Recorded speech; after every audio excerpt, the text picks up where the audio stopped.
और वो 100 Rolls Royce, chartered planes, 10 crore की घड़ी। पाखंडी पता करना हो तो रजनीश का नाम ले लो।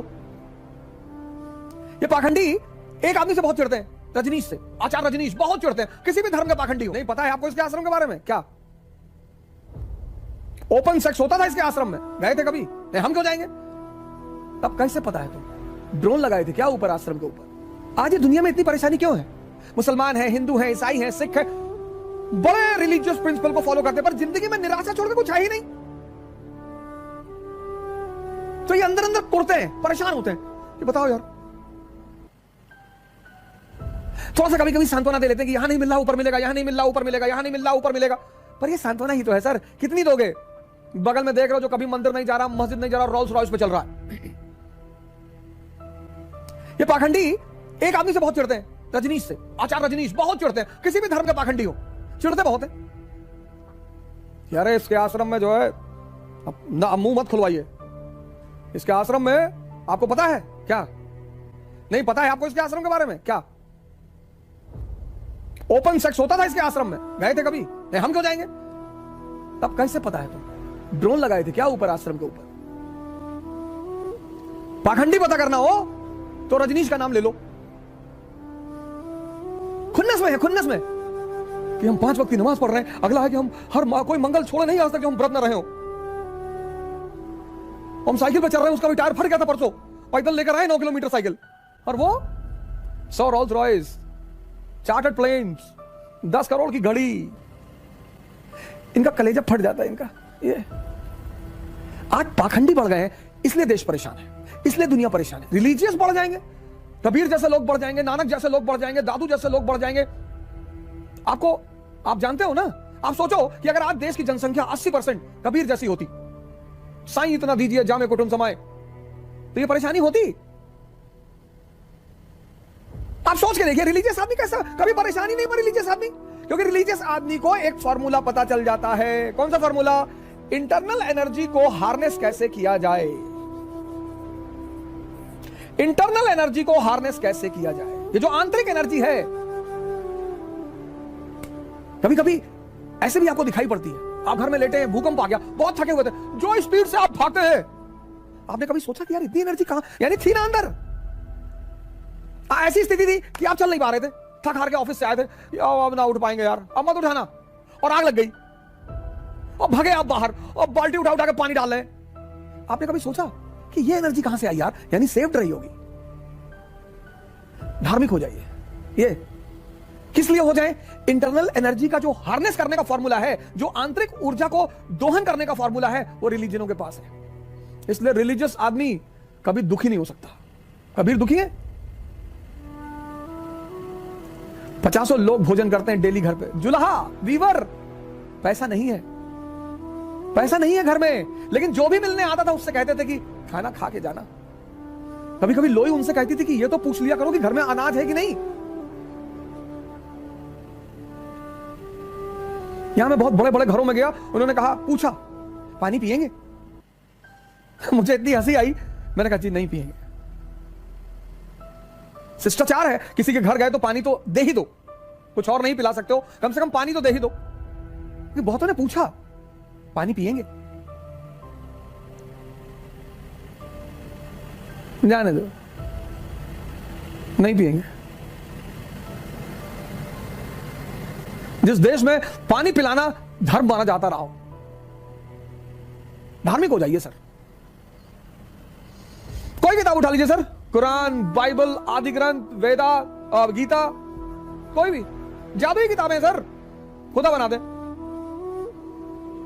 और जब तुम्हें लगे कि इस किताब में मुझे तो नहीं पता, मुझे बताना, खुदा बना दे सर। धार्मिक हो जाओ, ये अपील है। पाखंडी मत बनना, पाखंडी मत बनना कि शंकर जी को उल्टा सीधा बोल दिया मैं मार डालूंगा अगले आदमी। ये पाखंडी है सर, चोर उचक्के हैं। ये सब जेरूसलम की कहानी मैं कल सुनाऊंगा आपको, आज मैंने छोड़ दी जेरूसलम की कहानी। एरियल शरॉन, ये जो आज आप समस्या देख रहे हो ना, आज जो लड़ाई, इसका जन्मदाता एरियल शरॉन, टेंपल माउंट यात्रा। मैंने कहा जाने दो यार, आज कुछ मुद्दा था, कुछ एक बड़े भाई हैं हमारे, उन्होंने कहा यार पाखंडी मत बनो, आज समाज में इनकी संख्या बढ़ गई है, तो तुम धार्मिक हो, तुमको भगवान रोल्स रॉयस क्यों नहीं देता? भगवान हमारी परीक्षा ले रहा, तुम्हारी? हाई स्कूल 4 बार में पास की हो, तुम्हारी परीक्षा भगवान लेगा? समझाता हूं। आपने एक व्यक्ति का नाम सुना, ओशो रजनीश नाम था उनका। क्या खास बात थी उनमें?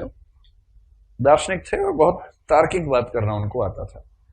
आप किसी मुद्दे पर उनके विचार पढ़ेंगे तो हिल तो जाएंगे ही, बेशक आप अंत में स्वीकार करें ना करें, लेकिन वो दिमाग मतलब खोपड़ी हिला देते हैं, ये बात सही है। फिलॉसफी के प्रोफेसर भी थे। आप में से कोई जबलपुर से है? आप तो जबलपुर में कॉलेज है महाकौशल कॉलेज, वहीं से पढ़ाई की आपने? पहले एक ही था, अब अलग अलग हो गए हैं। हाँ, तो महाकौशल कॉलेज में ओशो रजनीश प्रोफेसर थे, ये पता है आपको? ये नहीं पता? ये भगवान, महाकौशल कॉलेज में पढ़ाई करते थे, फिलॉसफी पढ़ाते थे। फिर बाद में वो हट गए वहां से और उन्होंने अपना चिंतन मनन शुरू किया। बहुत अच्छा तार्किक प्रवाह था उनकी बातों में।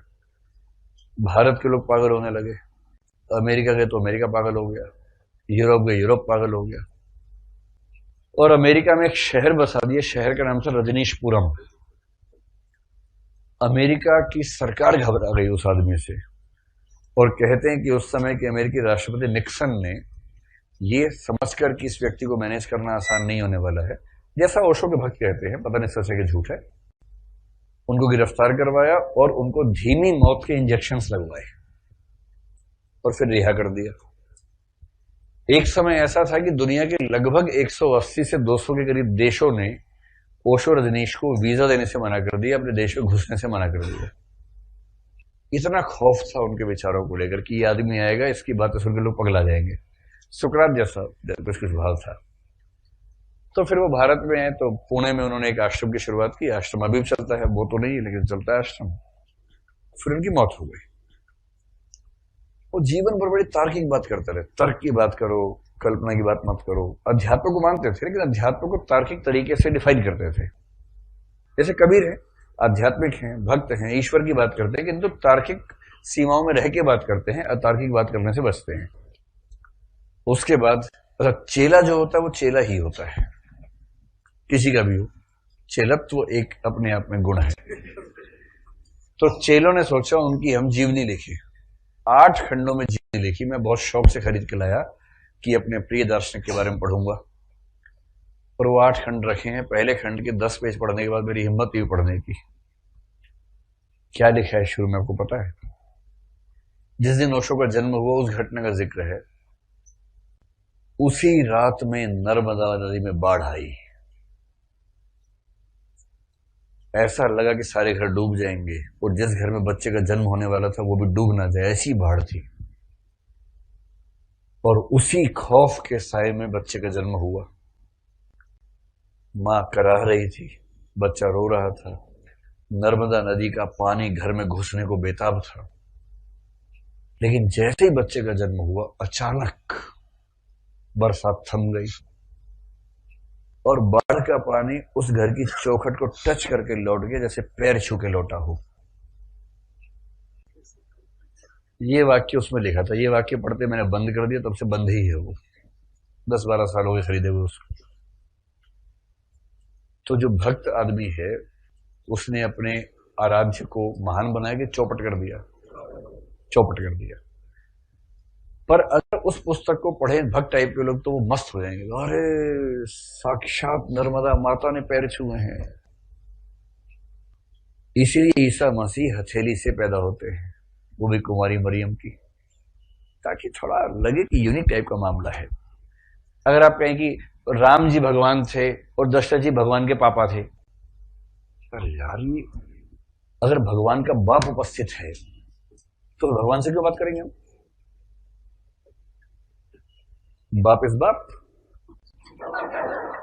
वन से बाप ऑलवेज ए बाप।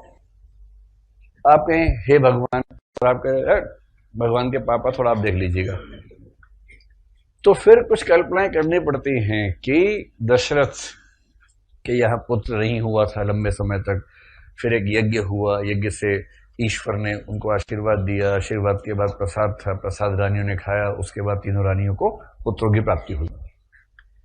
ये जो गप्पें होती है, गप्पें इसलिए होती है ताकि थोड़ी सी महानता का आवरण लग जाए और लगे कि ये सामान्य परंपरा में पैदा होने वाले बच्चे नहीं थे, कुछ अलग मामला था, यूनिक मामला था। तो यही मूल